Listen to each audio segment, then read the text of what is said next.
Nosso papo de hoje é sobre coisas que a gente tem experimentado fazer aqui no dia a dia na consultoria. É baseado nas entregas que a gente faz para os nossos clientes. Eu conheço a metodologia do Paint já de muitos anos. Sempre fui admirador do trabalho do Nino, seguia ele no SlideShare, interagia com ele. Na época que ele era coordenador da GV, era meu sonho dar aula na GV. E aí, mesmo ele tendo saído da coordenação, ele fez a ponte com o André Micheli, e eu tive a honra de dar aula na instituição onde eu me formei. Foi legal pra caramba, foi aquela experiência de vida que você fala, zerei, né? Aí depois o Nino me levou para dar aula em Portugal. Então, aí eu zerei 2 vezes.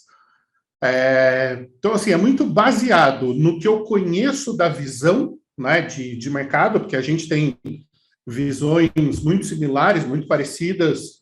Os nossos autores preferidos são muito próximos, os artigos que a gente gosta de se basear são muito próximos, e a gente tem testado muita coisa. Como a gente está a gente está gravando, né? Beleza. Eu tinha um sonho na época da FGV, que era um dia construir a minha própria BI Company. Para mim, o cara que eu mais sou fã, que eu vejo que mais impactou no marketing nos últimos 20 anos, é o Fred Heitfeld. Apesar de eu ser discípulo do Seth Godin, Seth Godin no céu e Seth Godin na terra, eu gosto muito do trabalho do Heitfeld e da forma como a BI Company atua.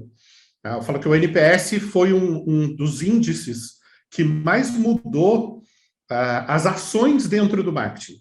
Porque antes você tinha muitas formas de mensuração, mas você não transformava isso em ação. E o NPS trouxe uma transformação disso para a prática.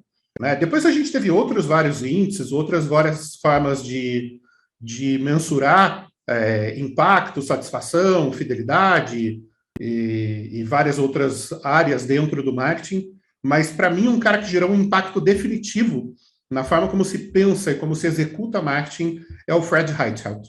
E hoje a gente está construindo isso aqui em 5 países diferentes, com empresas muito, muito, muito legais, muito surreais. A gente acabou de assinar 4 contratos, a gente só divulgou um deles. Os próximos 3 a gente deve divulgar aí ao longo de janeiro. E finalmente na vida eu tenho dinheiro para contratar gente mais foda que eu. Não que eu seja foda, tá? Assim, mas quando você pode contratar gente melhor que você, aí é muito, muito legal. Claudinha, eu vou tocando a aula aqui, depois no final eu digito, ou então o Nino põe, tá? Porque senão eu desconcentro aqui da conversa. Então é isso, tá?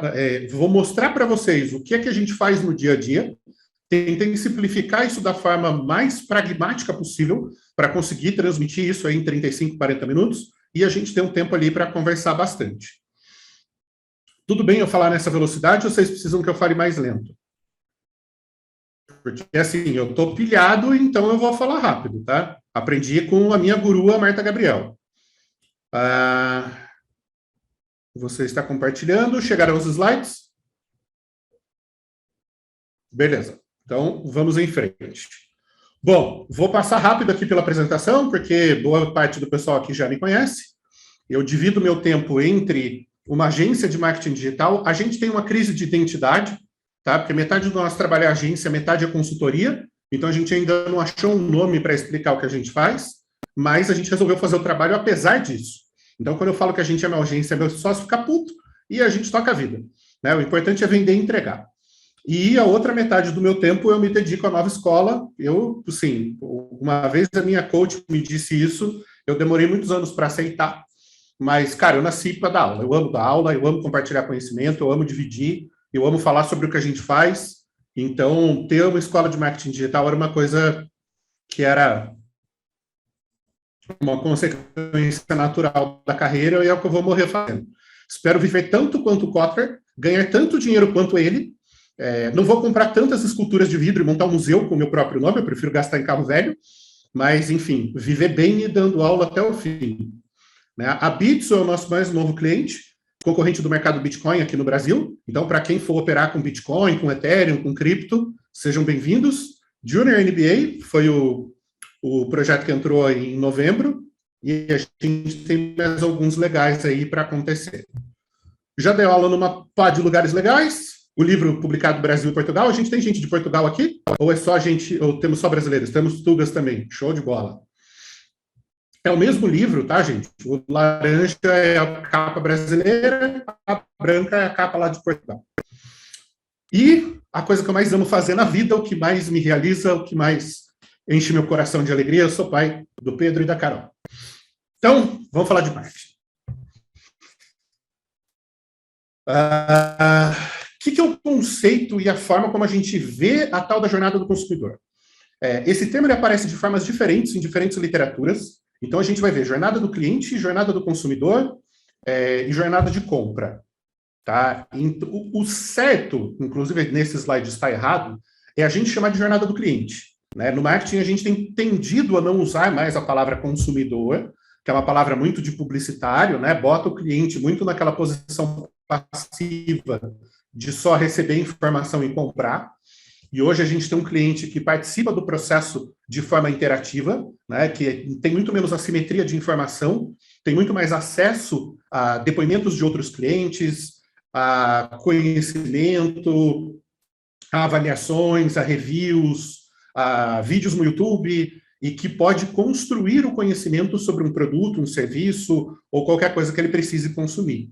Né? Então, ao longo dessa jornada, ele coleta muito mais informações e ele se torna conhecedor daquilo que ele está comprando. Então, antigamente, você chegava para o vendedor na concessionária, ele sugeria um carro e você meio que aceitava. Né? Lógico que eu estou usando um exemplo até meio besta aqui, mas hoje você sabe muito mais sobre o carro, às vezes, do que o próprio vendedor. Né? Principalmente sobre os defeitos, porque você viu o vídeo de um youtuber e ele falou que BMW tem problema de BBB, bico, bomba e buzina. Então, se você vai comprar BMW usada, você pergunta, já trocou bico? Já trocou bomba? Já trocou bronzina? Aí ele, não, mas isso não dá defeito. Dá sim, porque o youtuber X falou que dá e ele sabe mais que você. Né? Então, a gente tem que estar preparado hoje para vender para um cliente que sabe o que ele está comprando. Né? E isso mudou nos últimos 20 anos. Tem um livro muito legal ali da primeira década, se eu não me engano, ele de 2006, 2007, que falava sobre a assimetria de informação, e ele cita exatamente essa mudança de comportamento das pessoas. Daqui a pouco eu vou lembrar o nome do livro, aí eu boto lá no chat. E a gente viu esse processo se intensificar, né, na última década. Beleza. Colocado o conceito da jornada, a gente hoje tem dois grandes mundos na internet, e eu não vou entrar no terceiro, que é o metaverso, porque senão a gente vai ficar maconhando a noite inteira aqui e não vai chegar em conclusão nenhuma. Né? Então, aqui é uma abordagem um pouco mais mão na massa, um pouco mais pragmática. A gente tem duas grandes bolhas na internet hoje. A bolha das buscas, das pessoas que sabem ir ativamente atrás de informação, e a gente tem a bolha das redes sociais, com seus grandes filtros e algoritmos e direcionamentos e invasões de privacidade e todas as outras cositas que a gente também sabe, que constroem o imaginário desses clientes, constroem o imaginário dessas pessoas e apresentam a forma de viver para elas. Outro dia eu discutia com um amigo filósofo e ele falava, cara, a gente hoje vive o cidadão mais passivo da história do mundo. As pessoas querem que seja dito para elas o que elas devem comer, como elas devem se exercitar, o que elas devem vestir, qual carro elas devem comprar, qual deve ser o combustível do carro delas, onde elas devem estudar, como elas devem se relacionar, qual é o nome do relacionamento que elas têm. Né? As pessoas saíram de uma posição ativa, em que você construía a sua própria existência, e entraram numa posição passiva, em que elas recebem a vida como ela deve ser e tentam se adequar. Eu falei, eu não consigo contra-argumentar porque eu concordo com a tese.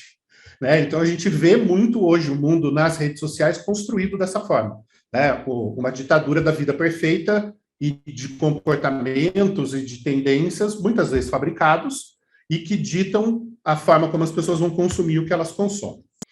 Então, basicamente, a gente vai ter esses dois grandes universos para construir uma jornada e fazer com que esse cliente consuma materiais, informações, conhecimento sobre o que a gente faz e, de certa forma, acabem decidindo ou não por comprar aquilo que a gente está vendendo ou está tentando influenciar. Gente, só para falar, eu deixei o bate-papo desligado, tá? Porque senão eu perco a linha de raciocínio, eu sou muito monotarefa, então se precisar me interromper, se tiver alguma coisa crítica aí, o Nino me interrompe e a gente reflete, tá?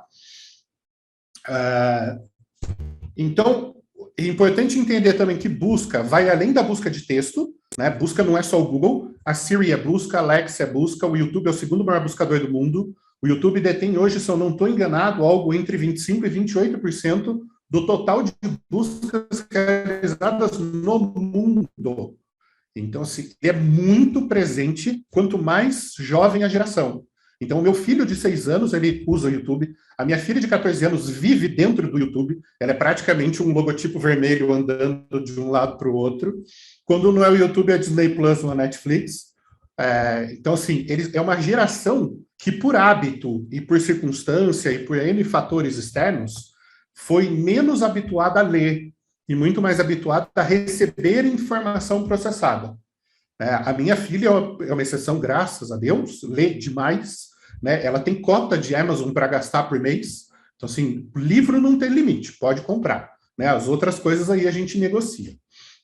Como eu sou do interior, a gente negocia. Mas é uma geração muito menos habituada ao hábito da leitura.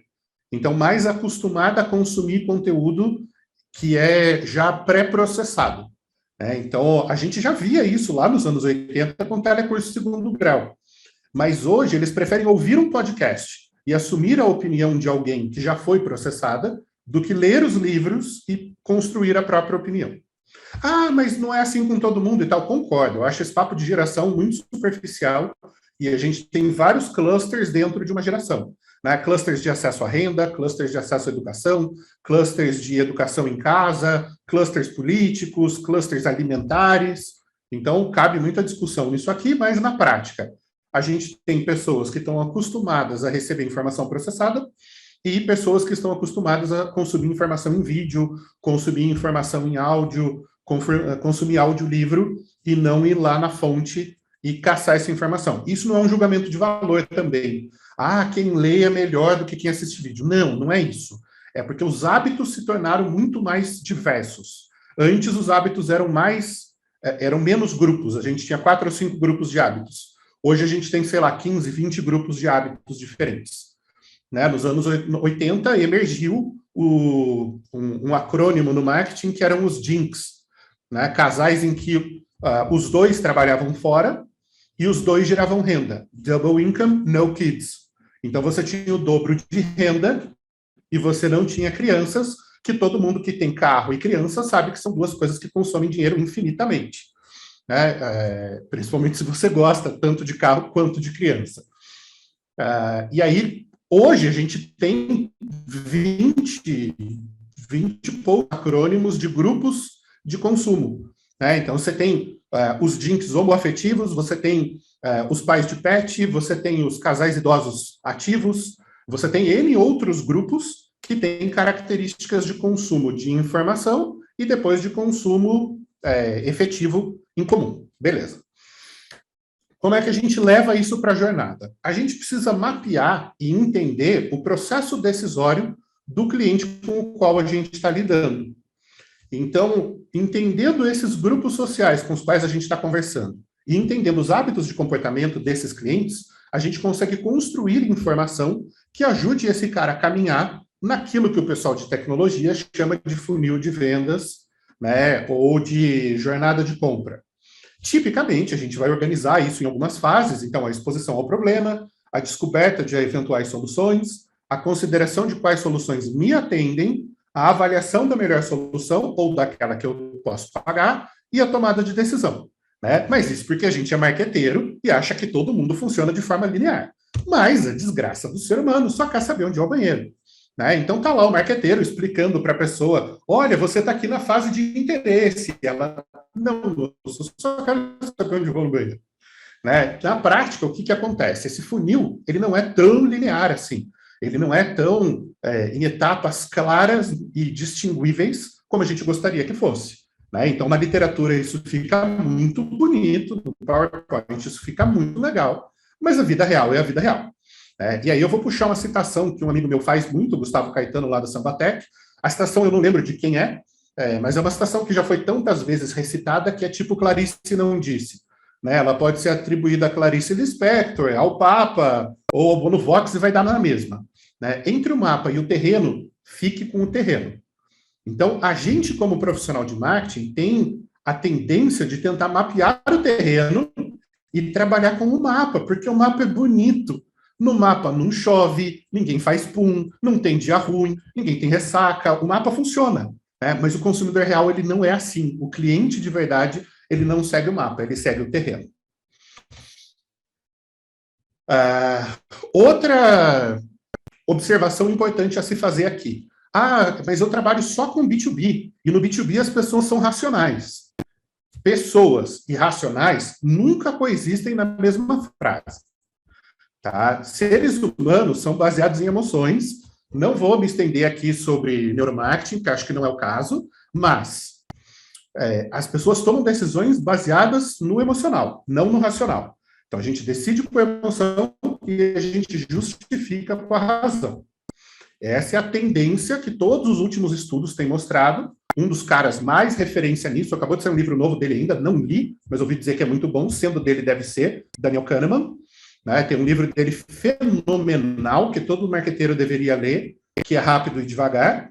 E tem um outro cara que, para mim, é o papa do comportamento, que é o Dan Ariely, que escreveu vários livros, o melhor deles, para mim, Previsivelmente Irracional.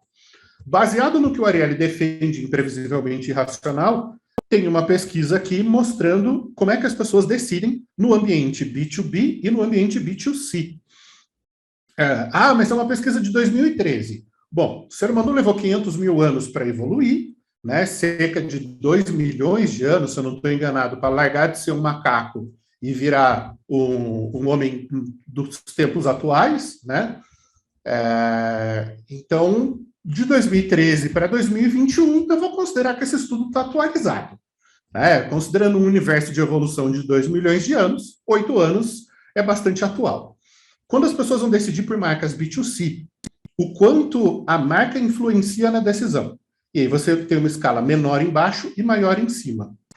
E aí, quando elas vão decidir no ambiente B2B, ou seja, você está no trabalho, você tem que comprar um roteador e você tem que escolher a marca do roteador. Você vai confiar na Cisco ou você vai comprar uma marca genérica? Você precisa contratar um banco de dados. Você vai contratar Oracle ou você vai contratar uma marca genérica? Você precisa enviar uma encomenda. A encomenda precisa chegar. O seu emprego depende disso. Você vai mandar pelos Correios ou pela FedEx? Né? Vamos lembrar que não é você que está pagando, é o seu chefe. Né? Então, só que se você tomar a decisão errada, é o seu emprego que está na reta. Né? Então, a decisão ela é embasada, ela é baseada no aspecto emocional. Se eu tomar a decisão errada, eu vou ser responsabilizado. Para tirar o meu da reta, então eu vou contratar o melhor que tem. Né? E aí a IBM, inclusive, usava isso como argumento de venda nos anos 80. Isso já está na literatura histórica, inclusive, mas a IBM nunca admitiu. Ela treinava os vendedores para usar uma frase clássica. Olha, seu Nino, eu sei que o senhor está comprando aí 25 mainframes, eu não sei o senhor, mas ninguém nunca foi demitido por comprar IBM, né? Agora, se o senhor quiser comprar outra marca, tá tudo bem. Então, isso é claramente uma ameaça velada, usando de neuropsicologia para manipular a decisão de uma pessoa. Não é nem um pouco bonito, mas funciona. Então, o que é que a gente tem na prática? Uma jornada que é totalmente não linear, bastante difícil de prever e que influencia a decisão das pessoas baseada na massa, em pessoas que não necessariamente você conhece. Então, hoje, por exemplo, eu fui almoçar num restaurante baseado numa recomendação que eu vi na internet, não necessariamente algo que um amigo me recomendou, né? E foi uma experiência positiva. Então, entre uma necessidade percebida e uma decisão tomada, a gente tem uma série de pontos de contato aqui. Para quem é do marketing classicão, né, e lembra das teorias dos PDVs e dos pontos de contato com o cliente, a gente tinha uma série de pontos de contato muito fáceis de mapear nos anos 80. Basicamente, você tinha rádio, TV, jornal, revista, mídia exterior, né, o que hoje virou Vila Olímpia e chama mídia out of home, né? Aqui no Brasil a gente chama de outdoor. E você tinha ali a loja, o mercado e, eventualmente, algum outro ponto de venda. E a vida era fácil. Né? Hoje não. Hoje você tem zilhões de pontos de contato. Você pode ir lá no Google e anunciar na mídia de display deles, ou fazer uma campanha de marketing de display, e você vai aparecer em 1 milhão de sites. Você não controla em qual sites você está aparecendo. Então, o número de pontos de contato da marca com o cliente multiplicou, e agora é chique dizer que os pontos de contato são omnichannel. Né? Eles podem acontecer tanto no mundo real quanto no mundo digital. Você pode comprar ao meio-dia e receber às 2 da tarde, se você morar na Grande São Paulo ou em algumas outras cidades no Brasil, se você estiver comprando da Amazon, do Magalu ou do Mercado Livre. Né? Aliás, ontem eu vi um meme sensacional, deixa eu gastar 10 segundos da aula, né? Assim, eu tenho entrega mais rápida do Brasil. Aí o Mercado Livre, não, sou eu que tenho a entrega mais rápida do Brasil. A Amazon, não, a entrega mais rápida do Brasil é minha. Aí a Magalu, não, sou eu que tenho a entrega mais rápida do Brasil. Aí os Correios, vocês entregam? Cara, eu ria demais. É maldade, mas é verdade. E aí a gente chega num modelo de um dos professores mais sensacionais que eu conheci nos últimos anos, Gustavo Reis, lá do INSPER, e ele conseguiu colocar 5 funis diferentes dentro de um único diagrama. Esse cara é quase um psicopata. Tá? Então a gente tem lá os modelos de mídia online, em que a gente tem mídia paga, mídia conquistada, digamos, no Brasil a gente chama isso de mídia espontânea, né? Quando você sai na imprensa ou quando alguém fala sobre você. Mídia compartilhada, basicamente as redes sociais, né? O shared media, e o owned media, que é quando você detém a mídia. Então, é o seu blog, é o seu site, é o seu aplicativo. Né? Então, a gente tem aqui 4 classes de canais de atração, onde eu boto dinheiro, aonde eu consigo conquistar a atenção porque eu tenho uma boa história, aonde as pessoas escolhem compartilhar, e os canais que são proprietários e eu consigo falar diretamente com o meu cliente. Em termos de modelo de funil, modelo clássico de startup, a gente tem topo de funil, meio de funil e fundo de funil. Significando o quê? O cliente que está no topo de funil tem poucas informações e ainda não está decidido a uma tomada de decisão. O cliente de meio de funil já tem acesso à informação, mas ainda não está no momento de tomar a decisão. O cliente de fundo de funil já está informado e tomou a decisão de fazer uma compra.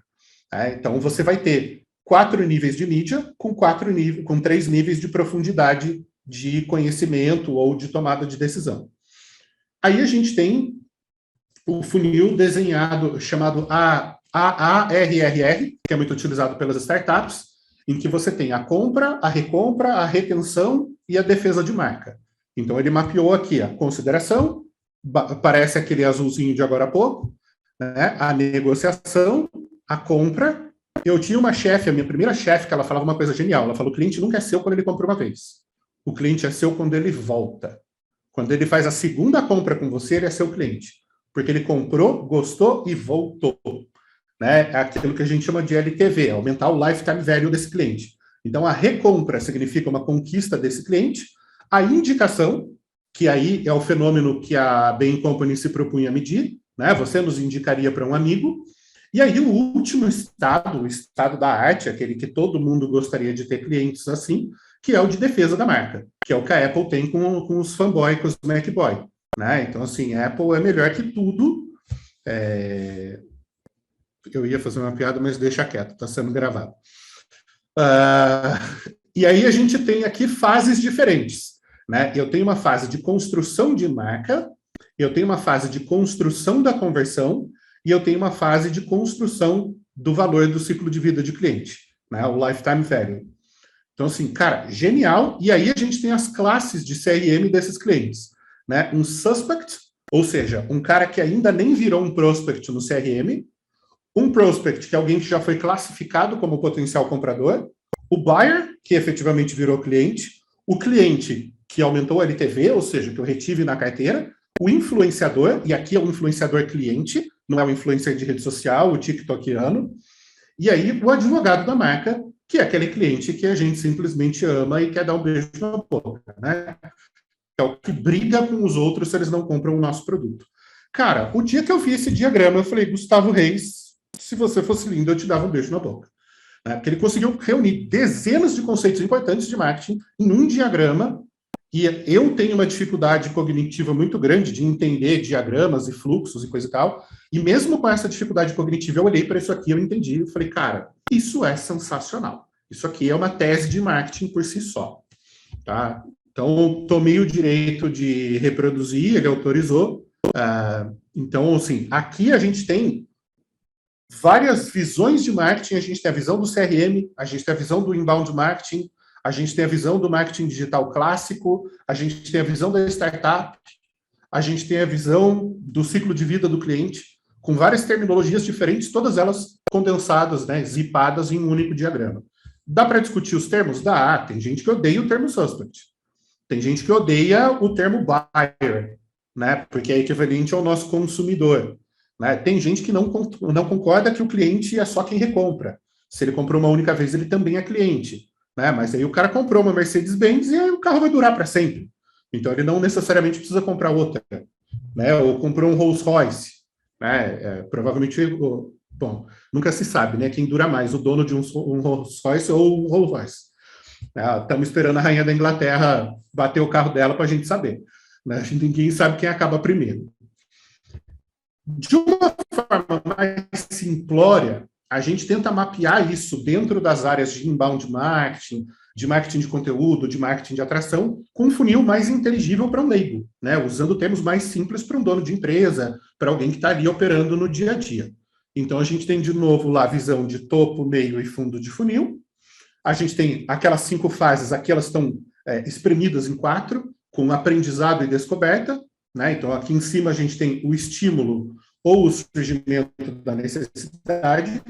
Isso eu costumo bater muito, não vai dar, hoje a gente não tem tempo para falar disso, mas basicamente eu divido entre mídia de estímulo e mídia de resposta. Quando o cara vai no Google e busca por uma coisa, ele já está consciente de que ele precisa daquilo. Então, ele está em busca de uma resposta, de uma solução. Quando ele não está consciente do problema, você faz uma medida de estímulo e aí você provoca o cara e diz, olha, essa solução existe. Né? Então, de alguma forma, você tem um estímulo aqui em cima. Quando a gente vai construir essa jornada, tipicamente a gente usa um modelo. Aqui tem uma versão ultra, mega simples dele, tá? Isso é uma planilha originalmente da Resultados Digitais, que agora virou RD Station. Espera aí que o menino está me mandando mensagem aqui. Tá, beleza. Mais 10, posso ir? Beleza. Que aí dá tempo de fechar redondinho. O Rez e turma também, né? O que eu combinei com o Rez foi ele falar, depois vocês perguntarem e a gente ficar dentro daquele nosso prazo, uma hora e pouquinho, para o pessoal poder perguntar e ele falar o que tem que falar, tá bem? E a gente cumprir com o nosso prazo aí. Valeu, Rez, desculpa, manda abraço. Bora lá. Então, eu peguei algumas perguntas dessa planilha. Essa é uma planilha gratuita, tá? É só procurar a jornada do cliente, jornada do consumidor. Depois eu acho o link aqui, boto no chat também. Eu extraí algumas dessas perguntas só para ilustrar esse nível de profundidade nas etapas do funil. Então, para um cara que está lá no topo do funil, geralmente o que a gente faz? Aquele conteúdo mais júnior, né? Aquele conteúdo mais raso. Por que prestar atenção nesse assunto? 7 benefícios de tal assunto para as empresas. Qual o papel de XPTO na sua empresa? Para o cara que já entende que ele tem um problema. Né? Quero saber mais sobre tal problema. Como resolver? Como fazer tal coisa em 7 passos? O que você não sabia sobre X? Checklist, como implementar tal coisa na sua empresa. Então, você percebe que deu um passinho de aprofundamento. Para o cara que já está considerando a solução, ou seja, ele já sabe que ele tem um problema, ele já sabe que existe uma solução, e agora ele está em busca de uma solução. Aí a gente vai entrar num nível mais hard de conteúdo. Estudo de caso, como a empresa X fez tal coisa. X cuidados na hora de escolher a ferramenta ideal para tal coisa. Relatório da indústria, isso aqui o Gartner faz muito. Hoje à tarde eu baixei um lá do Futuro do Marketing. Relatório da indústria, como o mercado está investindo em Martech. Né? É a típica coisa que o Gartner faz muito. E aí, para a decisão de compra, né? Que tipo de conteúdo eu faço já na linha persuasiva, já na linha de copywriting, já na linha de redação publicitária, para daí estimular esse cara a fechar negócio comigo. Porque essa é a melhor opção. Comparativo. Né? Porque BMW dá pau em Mercedes em 101% dos casos. 15 benefícios exclusivos que só donos de BMW têm. Demonstração, porque comprar um Mercedes te deixa 10 anos mais velho imediatamente. Né? Então, você já faz conteúdos mais focados na conversão de venda. Né? Você já vai direto na veia do problema, porque esse cara já está no momento da tomada de decisão. Tá? Então, são exemplos bem bobinhos, mas é só para ilustrar esse processo ao longo do funil. O que a gente entrega para os nossos clientes, como um dos entregáveis do planejamento, é esse brinquedo aqui, tá? A gente mapeia todo o funil desses clientes, e aí a gente monta o conteúdo introdutório, conteúdo complementar, conteúdo de decisão e conteúdo de venda. Aí eu tenho canais que vão ser explorados, o tipo de conteúdo que vai ser feito e os exemplos de buscas que as pessoas fazem em cada uma dessas fases. Tá? Então, o entregável da jornada do cliente que a gente constrói é isso aqui. Tá? Isso aqui, na verdade, é o mapa, né? É a ilustração. Depois vai uma cacetada de planilha de Excel para daí escrever cada um desses conteúdos. Um plano desse aqui, a gente costuma levar 60 dias para criar e a gente entrega entre 100 e 500 conteúdos planejados para esse cliente publicar. E aí isso pode ser publicado ao longo de um semestre, de um ano, depende muito da estrutura de cada um. Trazer na prática um case que a gente fez anos atrás com uma rede de clínicas de cirurgia de coluna. A gente criou a primeira jornada médica no Brasil. Tá? Isso foi em 2011, quando a gente formatou isso. Isso hoje é usado por algumas indústrias farmacêuticas. Não foi registrado, não foi patenteado, não foi nada. Eu mostrei isso em várias palestras, aí as pessoas ficam livres para copiar. Mas o que a gente identificou? Existe em qualquer questão médica uma fase pré-diagnóstica em que você tem o sintoma, mas você não sabe qual problema você tem. E aí você vai fazer determinadas buscas no Google. Né? Dor nas costas ou dor nos rins? Dor na lombar significa o quê? Dor na cervical, o que pode ser? É aquela busca bem genérica. A fase diagnóstica, esse cara já passou por um clínico geral, já fez um raio-x, e o cara falou, olha, provavelmente você tem uma hérnia de disco, é melhor você consultar um ortopedista ou um neurologista.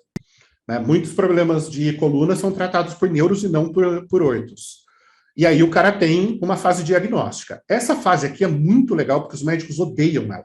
É a fase do Dr. Google, em que o paciente vai para o Google, lê alguma coisa e chega com o tratamento para o médico, para discutir com o médico, que fez 9 anos, né, 6 anos de faculdade, 3 de residência, e aí o paciente chega lá e fala, mas eu li no Google que eu tenho que tomar tal coisa.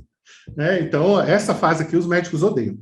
E tem uma outra característica, que é o resultado do exame. A pessoa recebe um envelope lacrado, lá dentro está o futuro da vida dela, e ela só pode abrir na presença do médico.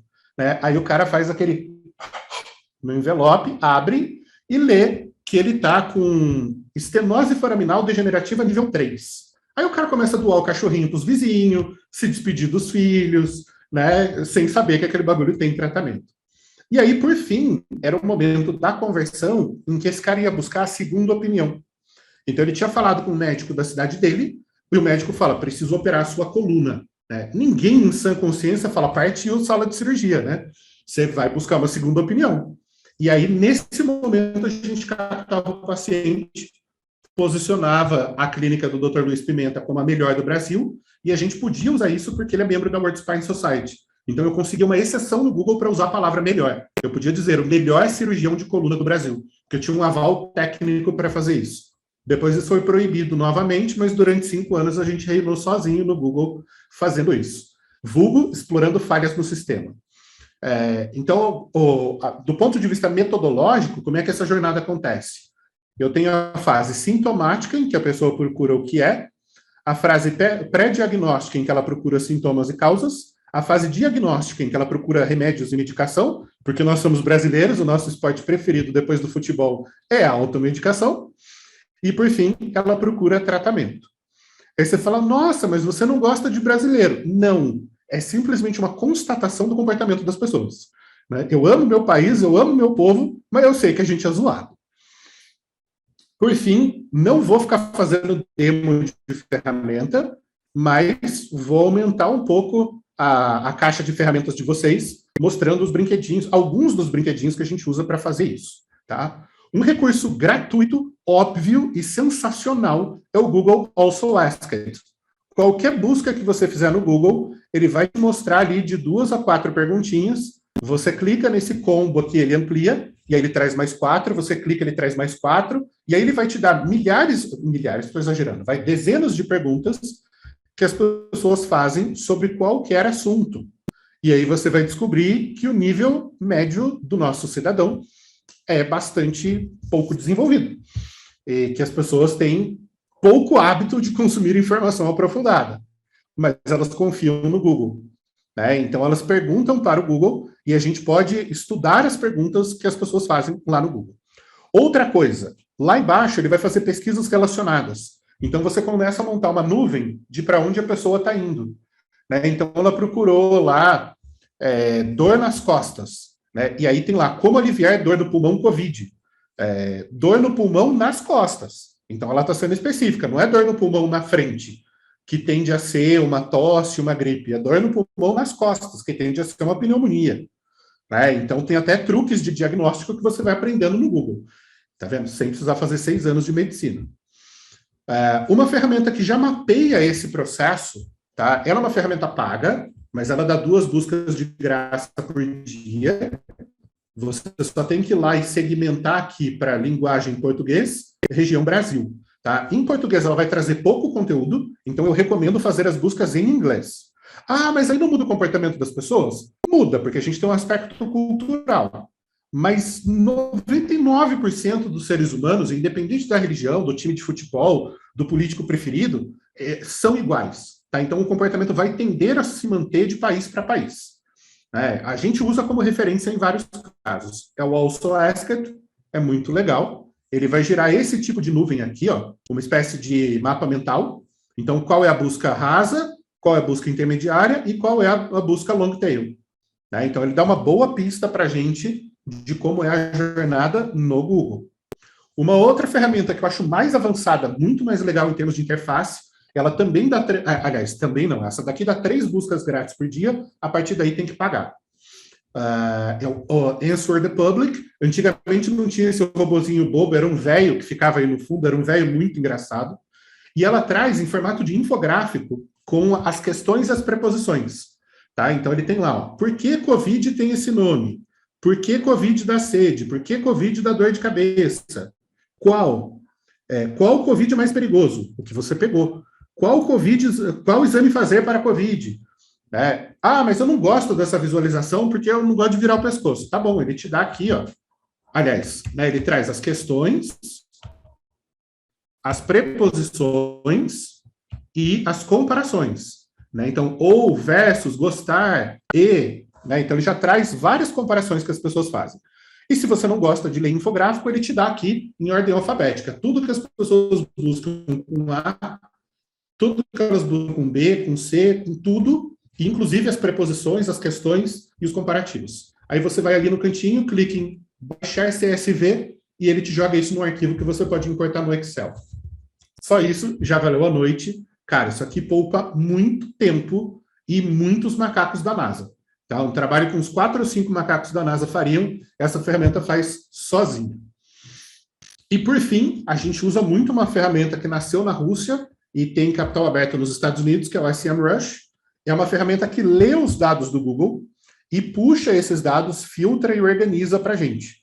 Tá? Então, quando você joga lá, por exemplo, a hérnia de disco, ela vai te dizer que 110 mil pessoas todo mês buscam por hérnia de disco, que existem 3 milhões de resultados no Google, que ela traz as questões aqui. Quem tem hérnia de disco pode trabalhar normalmente? Né? Então, tipicamente, a pessoa está querendo um atestado.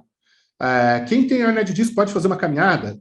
Como saber se tem hérnia de disco? Como curar a hérnia de disco? E aí ela vai trazendo várias outras coisas. Então, são formas diferentes de ler os dados, né, e formas diferentes de trabalhar com os dados que a API do Google entrega. E aí, juntando esses dados, a gente consegue saber como as pessoas buscam por determinadas informações.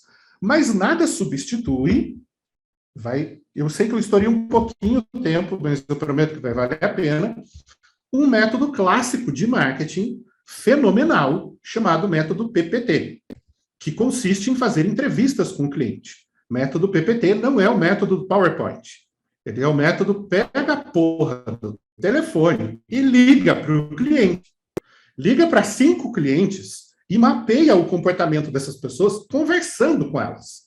Falando, ô, seu Nino, você tá bom? Quando você vai comprar pneu? Como é que você compra? Como é que você escolhe um pneu?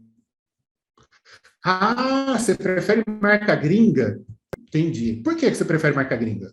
E aí você cria um processo qualitativo de estudo desses clientes. Tipicamente, o que a gente faz? A gente tenta coletar dados com 1.000 a 3.000 clientes. Isso depois tem toda uma justificativa estatística para isso. Eu não sou o melhor cara para explicar, eu sou marqueteiro. Né? A gente tem um estatístico no time e ele define o quanto a gente precisa de pesquisa para cada nível de conclusão que a gente precisa chegar. Tem ferramentas que fazem isso também. Mas aí, do lado qualitativo, a gente costuma usar 5 baseado em teste de usabilidade. Isso aqui é uma pesquisa da Nielsen Norman Group, lá de 2002, para validação de teste de usabilidade. Quando você testa com 3 usuários, você tipicamente vai descobrir ali 60%, 65% dos problemas. Se você testar com um número de 6 usuários, você vai chegar em algo próximo de 89% a 90% dos problemas. Se você quiser ter 100% de fiabilidade no teste, você precisa entrevistar 15 usuários, o que é lento e caro demais. E a maioria das empresas não tem tempo nem recurso para fazer. Então, o recurso ótimo está aqui na faixa das 5 entrevistas, porque você está em torno de 85% a 90% de confiabilidade dos dados e você tem um custo otimizado de 1/3 do total de usuários que você precisaria para ter 100% de confiabilidade.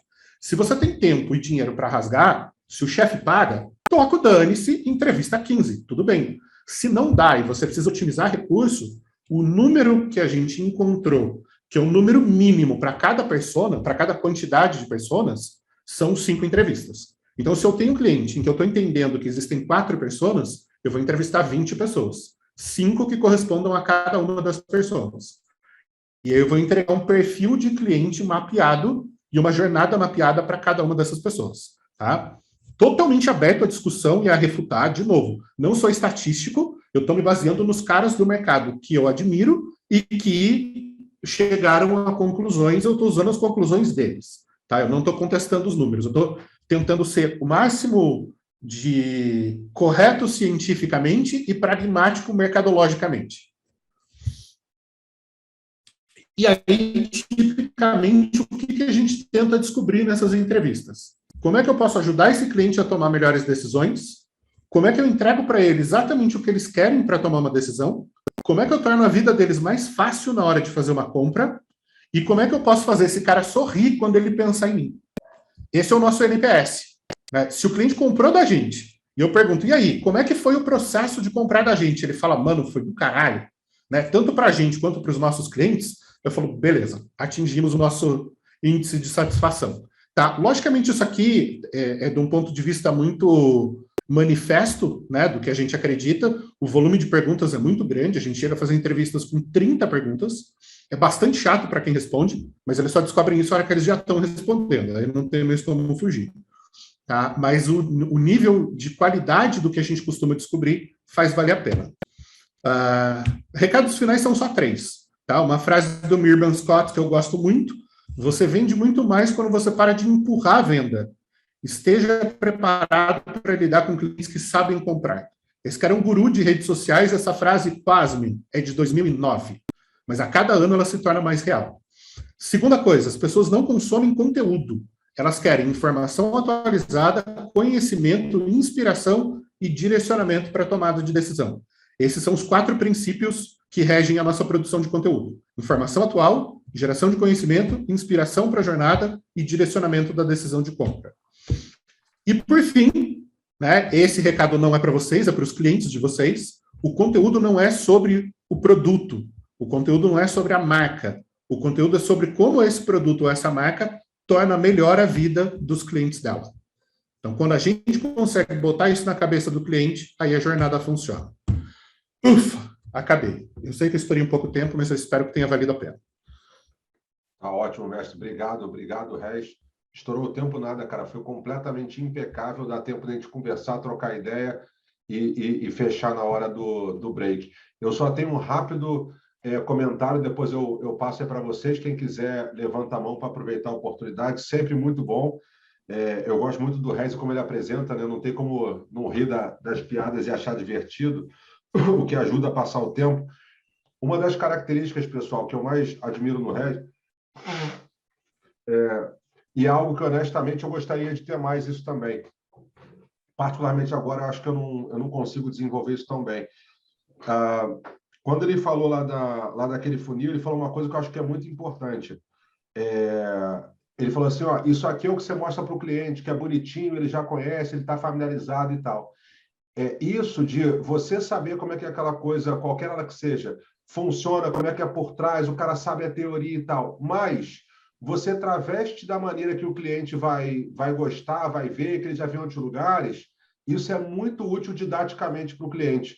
Porque não é legal tu entrar em combate com o cara, corrigir, isso não existe, está errado e tal. Às vezes, então, eu sinto, às vezes, dificuldade de fazer isso, mas comercialmente é horrível.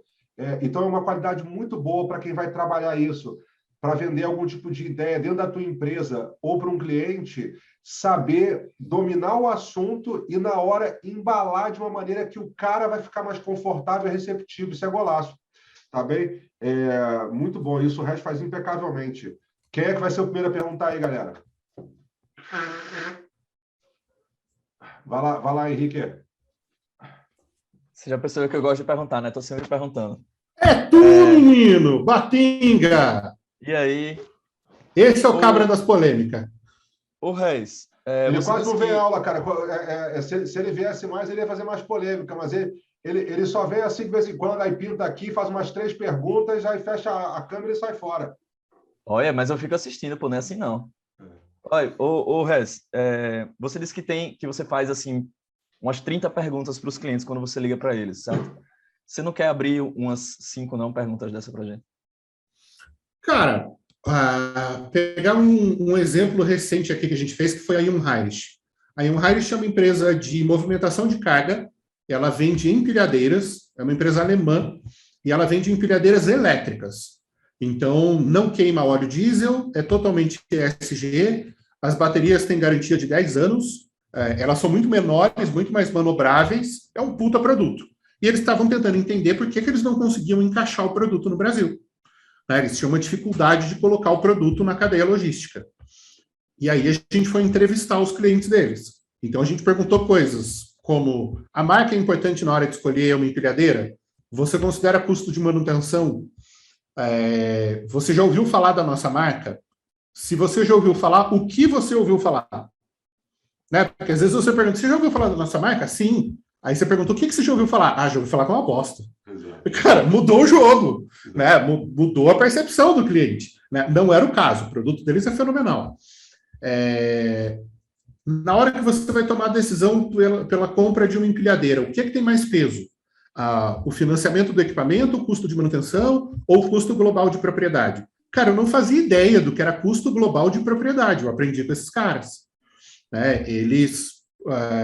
O comprador técnico, ele é obrigado a orçar o custo de manutenção do equipamento pelo tempo em que esse equipamento vai ser depreciado. Então, se ele está comprando um equipamento que ele prevê que ficará 5 anos em uso, ele tem que calcular o custo de manutenção desse equipamento ao longo de 5 anos. O quanto vai custar pneu, revisão, troca de peça, combustível. E aí, qual era o problema? Os caras não conseguiam calcular o custo com eletricidade, porque ele não sabia o quanto custava para carregar a empilhadeira. Aí ele não conseguia fechar a planilha de custo dele, não conseguia comprar da Jungheinrich. Cara, para descobrir isso, bicho, a gente entrevistou uns 5, 6 engenheiros. Então, as perguntas elas são construídas de acordo com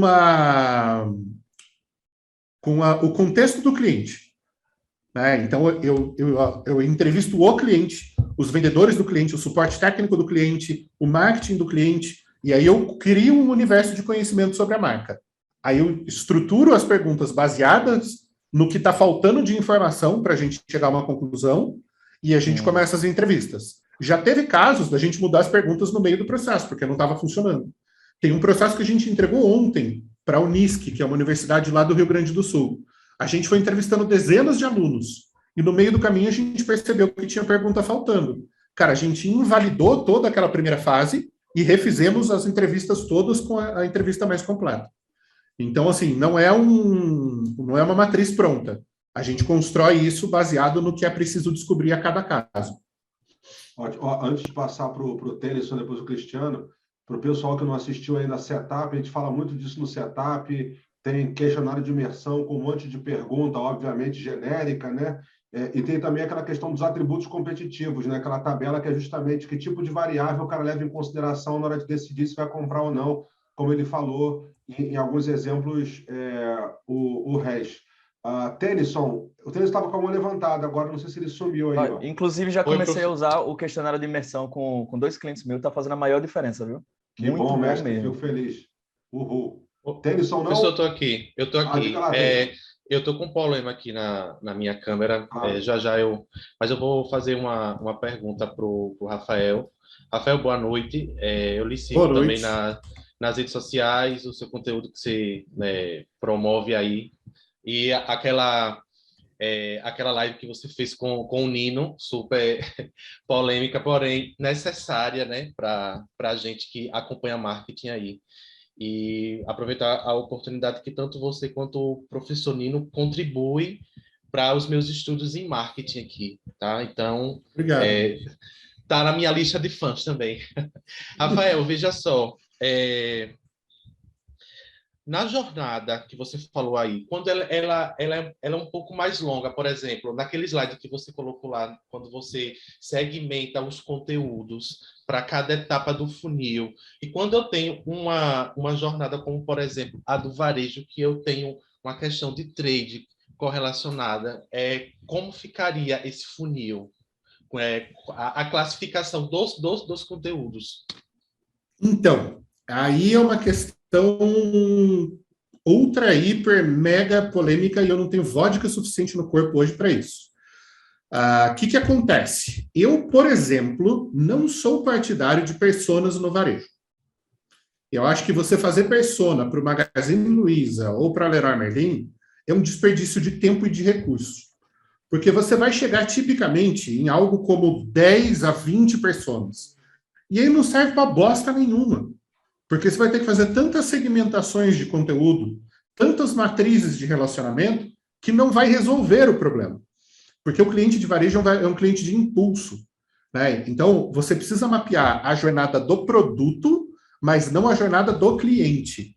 Por quê? Porque não existe, na minha visão, tá? Pode ter outros autores, pode ter pessoas que pensem o contrário disso. Essa é a minha experiência, baseado muito no que a gente faz com o Leroy Merlin, por exemplo.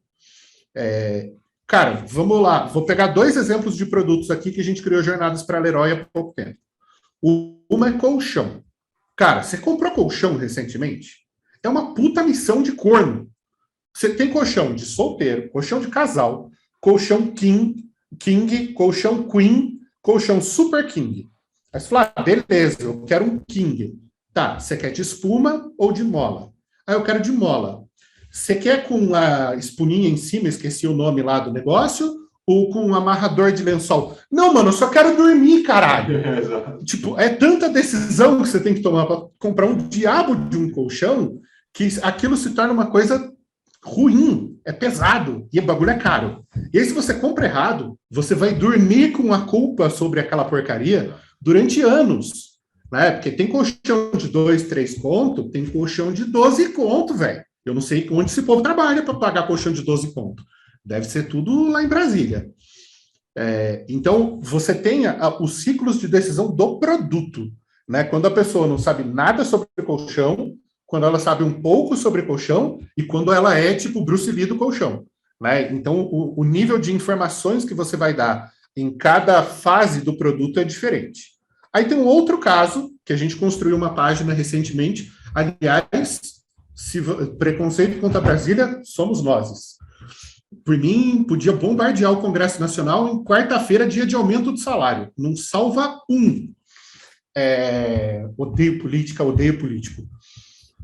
Eu adoro, mas odiando ou não, esse é aquele tipo de assunto que eu toda aula eu tento, a gente acaba sempre fazendo uma piadinha, mas nunca é bom entrar, porque esse assunto é saudável. É que assim, como eu não torço... Não, Brasília é uma cidade legal, tenho grandes amigos em Brasília.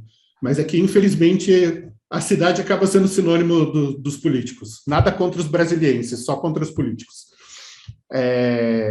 Aí tem uma outra jornada, se vocês quiserem ver essa pronta, vocês podem digitar talheres no Google e clicar lá no resultado da Leroy Merlin, vocês vão ver.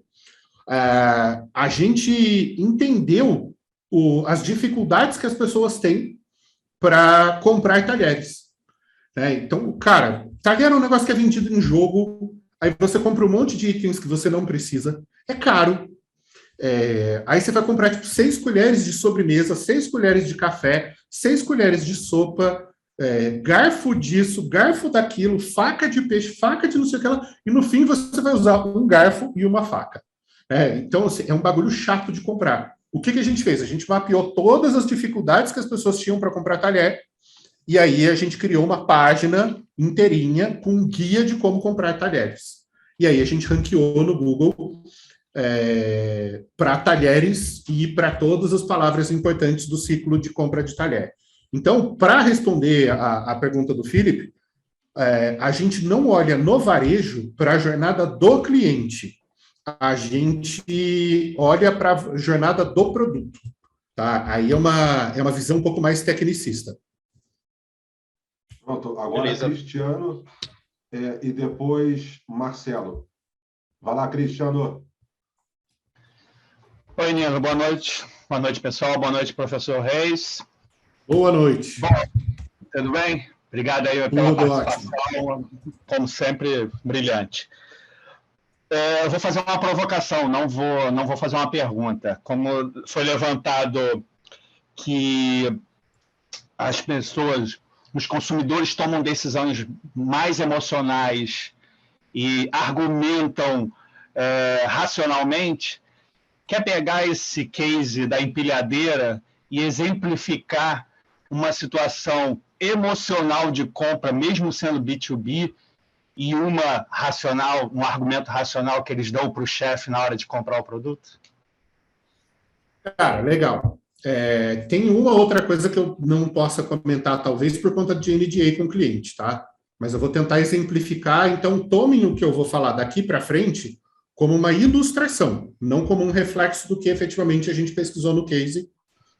Agora é com fim didático, tá? E não necessariamente o reflexo da pesquisa que a gente entregou para o cliente. Ao tomar a decisão de comprar um equipamento importado, o cliente assume um determinado risco. E isso na pandemia ficou claro, porque durante muito tempo eles não estavam conseguindo importar peças. Então, ele não conseguia importar bateria para substituir. Eles foram tirando a bateria dos produtos que eles já tinham importados, que já estavam em estoque, e aí eles não tinham produto novo para vender e não conseguiam importar baterias. Né? Então, isso ficou muito evidente agora na pandemia. A questão de custo de revenda. No Brasil, esses equipamentos industriais, equipamentos de agro, eles têm um grande mercado de revenda. Em outros países, isso não é tão forte. Né? Geralmente, quando o equipamento acaba a vida útil prevista, ele é aposentado. Né? Ele é vendido para uma empresa que desmonta e dá destinação para os itens. Nos países latinos, nos países do leste europeu, em outras regiões do mundo, isso não acontece. As pessoas usam o equipamento até a alma. Né? Só a gente vê na rua aí um monte de Kombi rodando só com a alma, e se sobrou a alma. Então, esse era um ponto que alguns compradores colocaram. Por quê? Contabilmente, eles conseguiam fazer um truque. Eles compravam o equipamento, amortizavam durante 5 anos e depois eles revendiam a massa amortizada. Né? Então, isso gerava uma entrada de caixa, porque ele estava vendendo um equipamento que ainda estava bom. Ainda tinha condições de uso, de pleno uso, só não estava mais na garantia. Um outro aspecto que aparece é a marca não ser conhecida. O quanto uma marca é conhecida no mercado tem um peso gigantesco em como o cara que assina a compra percebe aquela compra. A gente acabou de assinar contrato com uma marca de software que vai se tornar mainstream no Brasil em questão de 2 anos, mas hoje ela não está entre as 8 maiores do mercado dela, talvez nem entre as 10. E isso tem um peso muito grande na tomada de decisão. Na hora que o cliente vai escolher, Ele fala, mas, cara, TOTUS eu conheço, SAP eu conheço, Conta Azul eu conheço, esta marca aqui eu não conheço. Né? Então, isso tem um peso emocional na tomada de decisão. Então, isso era uma coisa que aparecia ali. O fato de ser, como o nome deles é muito difícil de falar, escreve Jungenreich, mas fala Jungheinrich. Né? A gente teve que ter aula de alemão para atender o cliente. Então, é uma coisa que no dia a dia parece uma bobagem, mas tem impacto. Tá? São 2 pontos que, assim, superficialmente correspondem à realidade. Muito bem. Só uma pergunta super rápida. Num caso desse, que o cara tem propaganda, não? Cara, eu teria adotado um caminho que os alemães nunca vão aprovar, que era usar um apelido. Eu chamaria a marca de Jung, ou só Jung. Eu usaria um apelido para a marca, que é uma coisa que o brasileiro adora, né? A gente apelida. A gente fala do Burger King e chama de BK. A gente fala do McDonald's e chama de Mac. Né? A gente gosta, a gente se afeiçoa às marcas. Então, é um caminho que eu teria adotado. Mas os alemães nunca iam aprovar isso. O alemão falando apelido. No caso desse, só por curiosidade, quando o cara tem um nome dificílimo desse, você manda o cara aqui no Brasil sair comprando domínio, usuário, com o nome escrito errado para não dar mole? Nem entramos nisso. Nem chegamos nesse nível de preocupação. Tem uma marca, vou botar ela no chat aqui, que é uma marca de copiadoras, algumas pessoas talvez já tenham visto, que se pronuncia Ricoh. Cara, todo mundo no mercado de copiadoras fala Ricoh. Ricoh, sim. Se você falar com um técnico que você tem uma copiadora, uma impressora Ricoh, como é que escreve, moço? É com H? Né? O cara não faz ideia, bicho. Não faz ideia. Eu trabalhei muito tempo com o pessoal da Texas. Nossa, agora zoei. Da Xerox. Quem trabalhou na Texas foi meu pai. E era, assim, a brincadeira do mercado. Né? Tipo, vai lá e fala da Ricoh. Mas a gente nem falou dessa questão de domínio com eles, não. Nem chegamos nesse ponto. E no Google também comprar alguma coisa para o cara procurar errado, ou seja, o nome ser difícil... Não, aí sim. É isso eu acho que eles fazem, sim. O Batinga falando lá da Shine Ray. Cara, no Nordeste vai virar Shinerai, não tem como. Tipo... Como é que fala o Huawei aí? É o Huawei também? No Brasil, Huawei ou é Huawei? Huawei. É Huawei? É porque o brasileiro pronuncia o H do inglês como o R. Né? Então, o português, né? ele não pronuncia o H. Porque aqui também eu falava Huawei e ninguém sabia, mas eles falavam que tinha o Huawei. Aí eu falei, beleza, serve também. E a IKEA? IKEA, sim. O dia que eu virei para o Faustino, perguntei, falei, tem loja da IKEA aqui? Ele, não tem. A gente andando na estrada, tá lá. Eu falei, a loja lá, o arrombado, ele, a IKEA! Puta vida, velho. Então, essa coisa cultural tem um peso muito grande. Quando a gente fala para a galera de branding, de naming, né, cara, isso tem um tremendo peso, tremendo. E, às vezes, isso passa meio por fora da percepção do marqueteiro, né? Ou porque ele não pode resolver, ele acaba não olhando para isso. Então, assim, comprar as digitações erradas no Google Ads, eu acho que é o básico, né? Tipo assim, cara, não é nem que é a lição de casa, é a pré-alfabetização. Mas muitas vezes só isso não vai resolver. Né? Esse pessoal que eu estou trabalhando agora, eu sugeri para eles uma campanha de branding utilizando rádio. E aí tem uma questão com a pronúncia do nome deles. Eu sofro isso com a minha marca. Minha marca é Web Estratégica. Eu já tive cliente que ligou xingando, porque já tinha me mandado 3 e-mails e eu não tinha respondido. Ele escreveu para Rafael, @webestratégia. Eu falei, filha, mas nunca vai chegar. Então, assim, é uma coisa boba, mas que afeta o dia a dia, né?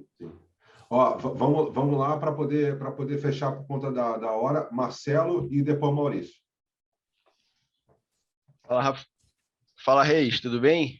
Tudo bom?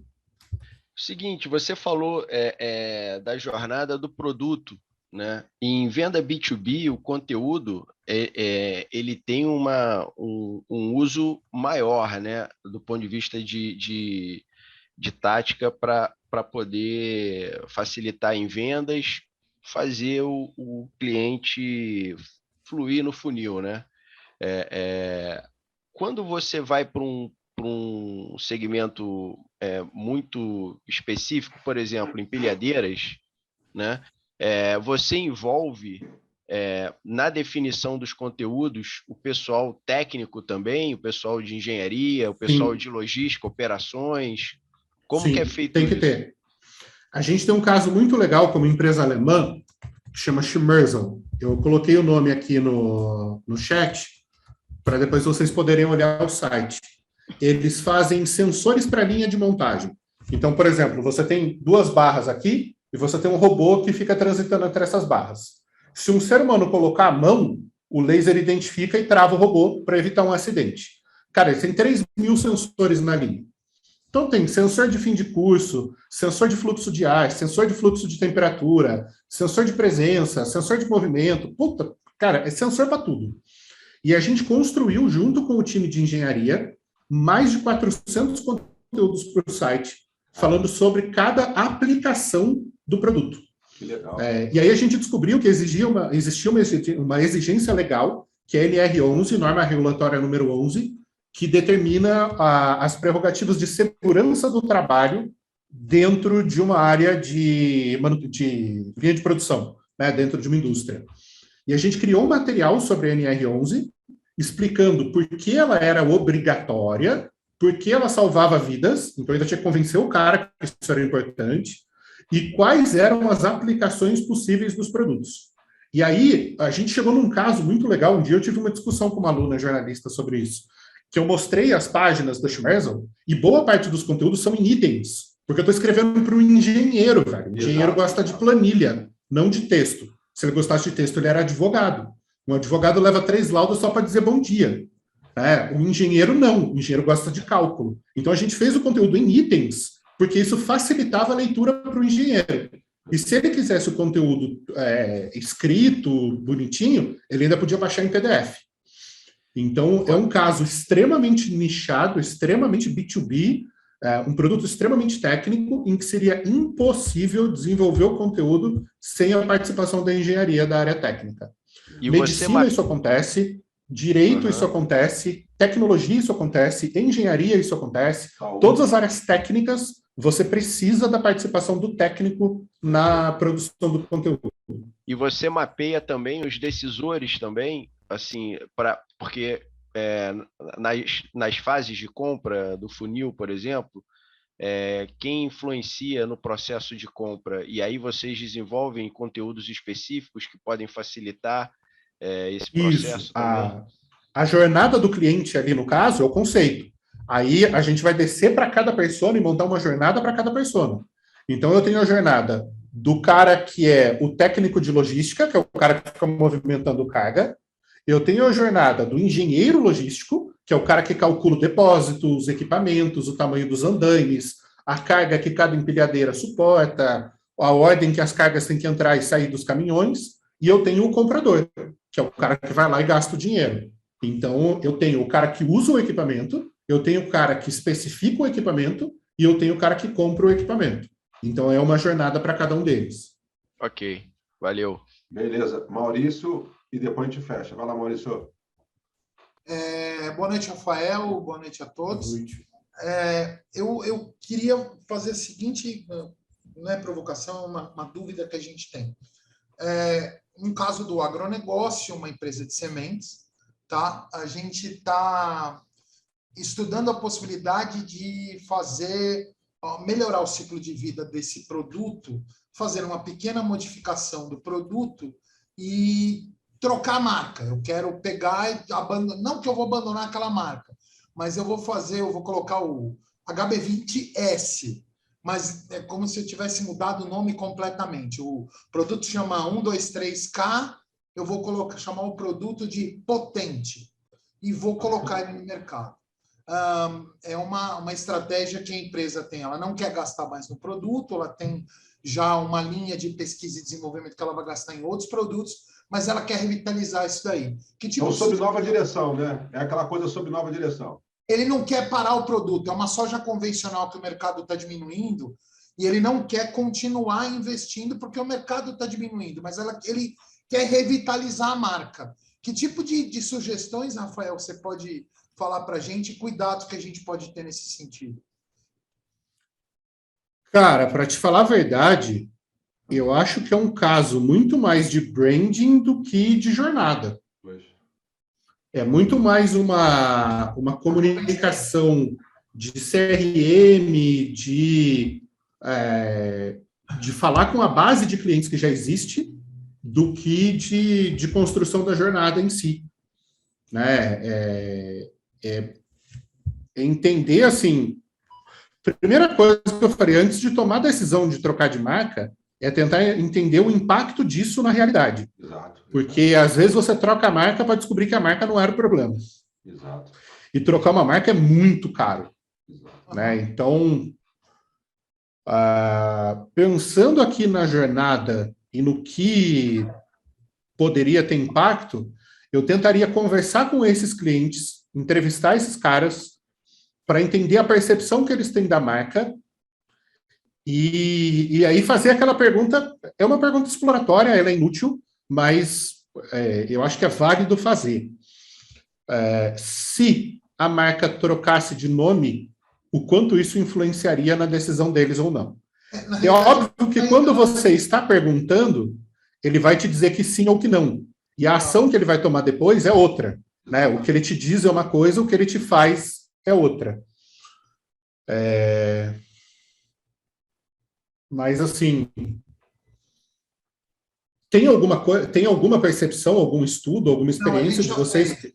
A gente já fez. Primeiro, foi um mapeamento estratégico de portfólio, né? Colocamos lá no ABCG, identificamos que produto que ia ser necessário isso. E chegamos a esse produto específico, que é um produto de nicho, um produto em que tem um impacto importante, mas a gente não vai descontinuar com esse nome. Esse produto vai continuar sendo vendido. O que a gente quer é aumentar o ciclo de vida desse produto, lançando uma outra marca, falando, olha, esse produto continua aqui, você vai continuar comprando, mas nós temos a evolução desse produto que é o potente. E aí nós vamos lançar esse produto no mercado. Não vai ter... Então é um outro produto. Então é um outro produto e ele vai estar em outro lugar no ciclo de vida. A gente vai posicionar...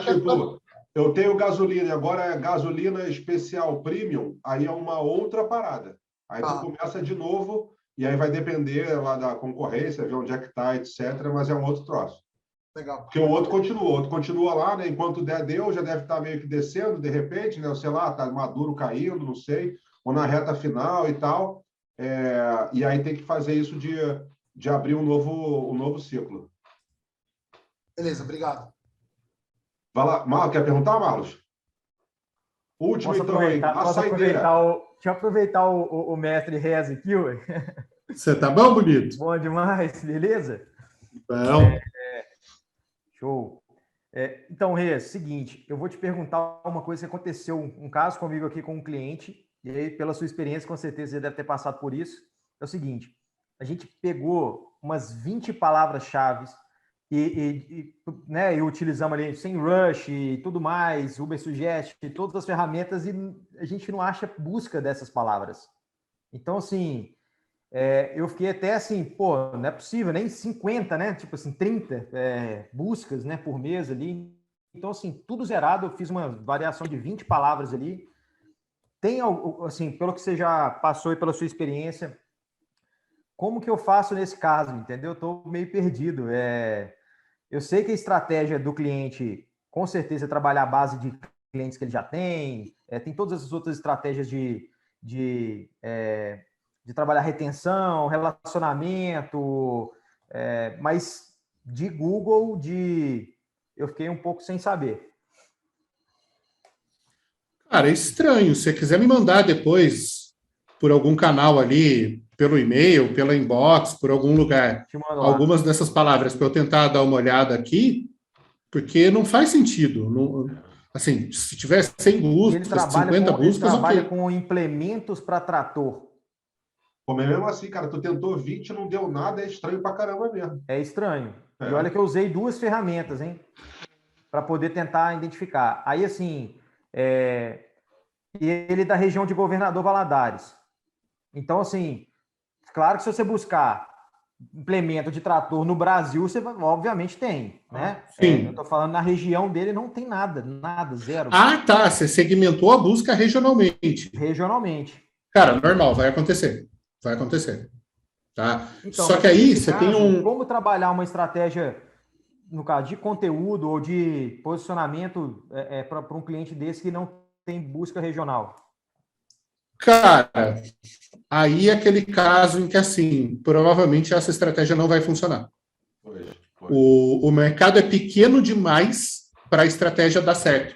Você não tem massa de cliente consumindo aquilo para justificar. É tipo você abrir uma Starbucks numa cidade de 5 mil habitantes. Cara, você vai quebrar. Não tem cliente suficiente dentro daquela faixa de poder aquisitivo para justificar aquele negócio. Né? O mercado de franquia, por exemplo. Por que a Smart Fit tem que limitar o número de academias por cidade? Porque a cada X mil habitantes, você vai ter demanda para encher uma Smart Fit. Exato. Se você tiver Smart Fit demais, elas vão começar a competir entre si. Né? Então, o que acontece nesse caso é, provavelmente, tá? Na base do chute, pouca cultura digital, né? Então, um cliente que não está habituado a fazer esse tipo de busca, aí atrás desse tipo de informação, e um mercado geográfico muito restrito. Então, assim, o que funcionaria nesse caso é mídia de display. É você fazer mídia de estímulo focada regionalmente. Então, você vai mostrar a imagem de implemento agrícola para todo mundo que está no raio de atuação dele. Vai ficar barato para cacete, porque quase ninguém vai clicar. E aí, quem clicar vai ser o cliente que você precisa. Ou mídia outdoor. Eu ia falar isso. Explorar rádio, né? Explorar rádio, explorar outras coisas, né? Rádio, para o público agro, é um puta de um canal. Sim. Cara, rádio funciona demais. Eu não iria para mídia outdoor, porque 90% do tempo do cara ele está dentro da propriedade dele. Ele se desloca muito pouco. Né? A tendência do agricultor é ele se deslocar pouco geograficamente. Então... A mídia de outdoor ela só funciona em algumas rádio seria mais forte. A mídia de outdoor ela funciona, por exemplo, BR-163 funciona. Em algumas cidades vicinais onde você tem o agro como centro. Vai aqui, que nem aqui na região de Rio Verde. Você tem umas estradas, a BR-060, aí vale. Mas marcas pontuais regionais. Aí, vai na entrada da cidade, aqui tem a empresa tal. É muito comum aqui no agro, aqui em Rio Verde. Tá? Bom, pessoal, só para organizar... Obrigado, Rez. Que a gente já está no nosso limite e o Rez também está há mais tempo do que eu tinha também combinado com ele. Óbvio que ele está super disposto. Lembrando, galera, que ele fez aí o esforço, né? Eu acho que é legal reconhecer. Tá tendo lá a festa da empresa dele, o cara, é o dono da empresa, tendo na festa da empresa, final de ano ele está aqui com a gente. Então, Rez, obrigado uma vez mais, meu irmão. Sempre um aprendizado. O que você lembrar e que é legal passar para a galera, PPT, algum e-book seu, para quem não é teu aluno da comunidade ainda, tu manda lá o link da comunidade, para quem não sabe, eu repasso para a galera, bicho. Sempre um prazer, cara. Muito obrigado por ajudar aí no curso e para os alunos aí essa nossa jornada, né, também, né? É isso. Gente, muito obrigado. Sempre muito bom estar com gente inteligente, com gente que sabe debater civilizadamente, que sabe discordar e não querer sair na porrada. Isso é fundamental no mundo de hoje. A gente vê vários exemplos de gente que não consegue fazer isso lá fora, né? É a nossa obrigação ajudar a salvar o que sobrou do planeta para a próxima geração. Bonitão, muito obrigado pelo convite. E eu falei isso no último encontro da comunidade na quinta-feira passada. A gente antecipou o último encontro do ano, porque ele seria no dia 30, véspera de Réveillon. Eu ia ficar falando sozinho, né? Então a gente antecipou e aí todo mundo pode beber tranquilamente no dia 30. Um dos homens e que eu considero um filósofo que eu mais admiro no mundo é Sir Carl Sagan. E tem uma frase que ele escreveu num cartão para Anne, a esposa dele, uma vez, e que para mim é a frase que define a minha vida.